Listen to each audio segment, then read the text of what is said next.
صدر مملکت آصف علی زرداری سے وفاقی وزیر داخلہ محسن نقوی اور ایم کیو ایم پاکستان کے چیئرمین ڈاکٹر خالد مقبول صدیقی نے ملاقات کی۔ ملک کی مجموعی داخلی سلامتی صورتحال اور امن و امان سے متعلق امور پر تبادلہ خیال کیا گیا۔ ملاقات میں خطے کی بدلتی ہوئی صورتحال اور اس کے پاکستان پر ممکنہ اثرات کا بھی جائزہ لیا گیا۔ امن و استحکام اور قانون کی حکمرانی کے فروغ کے لیے مشترکہ کاوشوں کی ضرورت پر زور دیا گیا۔ صدر مملکت آصف علی زرداری نے داخلی سلامتی کو مضبوط بنانے اور عوام کے تحفظ کو یقینی بنانے کی اہمیت پر زور دیا۔ صدر مملکت آصف علی زرداری سے وفاقی وزیر داخلہ محسن نقوی اور ایم کیو ایم پاکستان کے چیئرمین ڈاکٹر خالد مقبول صدیقی نے ملاقات کی۔ ملک کی مجموعی داخلی سلامتی صورتحال اور امن و امان سے متعلق امور پر تبادلہ خیال کیا گیا۔ ملاقات میں خطے کی بدلتی ہوئی صورتحال اور اس کے پاکستان پر ممکنہ اثرات کا بھی جائزہ لیا گیا۔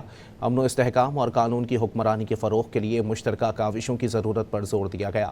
صدر مملکت آصف علی زرداری نے داخلی سلامتی کو مضبوط بنانے اور عوام کے تحفظ کو یقینی بنانے کی اہمیت پر زور دیا۔